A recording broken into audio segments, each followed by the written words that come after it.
Hello दोस्तों, आइए बात करेंगे इस वीडियो के अंदर कि झारखंड में होने वाले उपचुनाव में डुमरी विधानसभा से एआईएमआईएम के प्रत्याशी एआईएमआईएम के उम्मीदवार मौलाना मुबीन रिजवी साहब ने जो है नामांकन पत्र दाखिल कर लिया है। यानी ये बात तो पहले से तय था कि मौलाना मुबीन रिजवी साहब को उम्मीदवार बनाया जाएगा डुमरी विधानसभा से, और आज इन्होंने फाइनली नामांकन भी कर लिया। और नामांकन जब किया तो ऐसे वैसे सिंपल तरीके से, साधारण तरीके से नहीं, बल्कि पूरे जोश व खरोश के साथ, पूरे रैली के साथ, पूरे हुजूम के साथ, पूरे भीड़ के साथ, और ये दिखा दिया कि एमआईएम के चाहने वालों में जोश की कमी नहीं है। भले ही झारखंड जब विधानसभा चुनाव हुआ था उस वक्त एमआईएम की एक भी सीट पर जीत ना हुई हो, लेकिन एमआईएम के चाहने वालों में, एमआईएम के मानने वालों में, एमआईएम के फॉलोअर्स में अभी भी झारखंड के अंदर जो है किसी भी तरीके कोई कमी नहीं आई है। तो एक्साइटमेंट देखते ही बनता है दोस्तों। स्क्रीन पर आप देख रहे होंगे कि कितना जोश के साथ जो है ये नामांकन यात्रा निकाला गया था,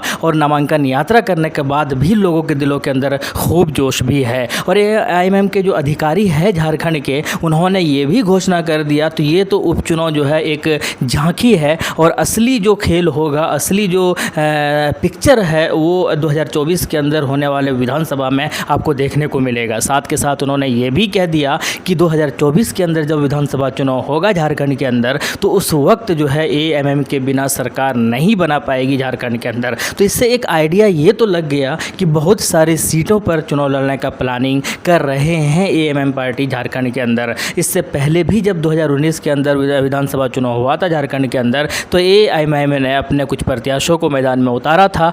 हालांकि एक भी सीट पर जो है इनको कामयाबी नहीं मिली, लेकिन कुछ जगहों पर जो है बहुत अच्छा जो है रिजल्ट रहा था, बहुत अच्छा परफॉर्मेंस रहा था। और उन्हीं अच्छा परफॉर्मेंस में से एक जगह है जिनका नाम है डुमरी विधानसभा। डुमरी विधानसभा से जो प्रत्याशी थे, जो उम्मीदवार थे 2019 के अंदर, उस वक्त भी मौलाना मुबीन रिजवी साहब थे, और इस बार भी जो है मौलाना मुबीन रिजवी साहब है। लेकिन उस बार जो है लगभग 25,000 के आसपास वोट लाए थे, 24,000 को समथिंग वोट था। और उसी उम्मीद के साथ इस बार भी जो है उनको टिकट दिया जा रहा है कि वो जो 25,000 वोट लेकर आए थे उसमें बढ़ोतरी करके, उसको बढ़ाकर कम से कम इतना वोट ले आए कि झारखंड के इस डुमरी विधानसभा से एआईएमआईएम का आगाज़ हो, इफ्तिताह का, और कामयाबी की पहली सीढ़ी यहीं से रची जाए, ताकि जो है आने वाले जो विधानसभा चुनाव है 2024 के अंदर जो होगा, तो उसके अंदर बहुत बड़ी कामयाबी हासिल हो सके। बिहार के अंदर भी कुछ ऐसे ही सिचुएशन बना था। 2015 के अंदर विधानसभा चुनाव लड़ा था एमआईएम पार्टी बिहार के अंदर,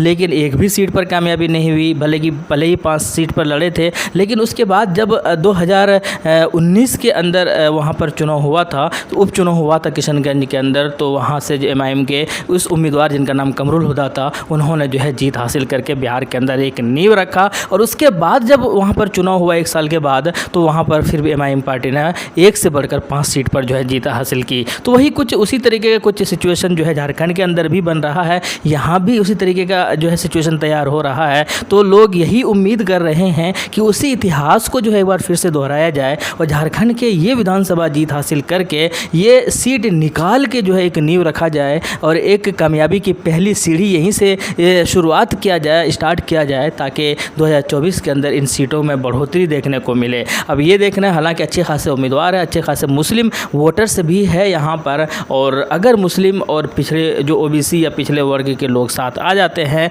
या साथ दे देते हैं, तो फिर बहुत बड़ी कामयाबी हासिल हो सकती है एमआईएम के इस उम्मीदवार की। लेकिन साथ के साथ ये भी मैं आपको बताते चलूँ कि एमआईएम का अधिकारियों का ये घोषणा है, ये इन्होंने साफ कह दिया कि असदुद्दीन ओवैसी साहब भी यहाँ पर उपचुनाव के प्रचार के लिए आएंगे, और एक बार नहीं बल्कि 2 बार उनको लाने की पूरी कोशिश में है। और बहुत जल्द उनका डेट भी फाइनल होने वाला है, जगह भी फाइनल होने वाला है। तो जैसे ही कुछ इस तरीके की घोषणा होता है तो हम आप तक ज़रूर पहुँचाएंगे। लेकिन इससे ये पता चल गया कि इस उपचुनाव को प्रचार के लिए एक बार फिर एएमएम के मुखिया बैरिस्टर असदुद्दीन ओवैसी साहब यहाँ तशरीफ़ ला रहे हैं। जब पहले भी आए थे, बहुत सारे लोग इनको सुनने के लिए उमड़ पड़े थे, मानो आदमियों का जन सैलाब आ गया हो। ऐसा ही कुछ इस बार भी शायद आपको देखने को मिल सकता है, बल्कि उससे भी ज़्यादा। हालांकि झारखंड के अंदर बहुत सारे लोगों का ये मानना है कि झारखंड के अंदर जो सरकार है जेएमएम गठबंधन के साथ, हेमंत सोरेन जो मुख्यमंत्री है, उनसे बहुत सारे लोग तंग आ चुके हैं, स्पेशली माइनॉरिटीज़ के लिए कुछ खासा किया नहीं है, जिसकी वजह से उनको लोग जो है बदलना भी चाह रहे हैं।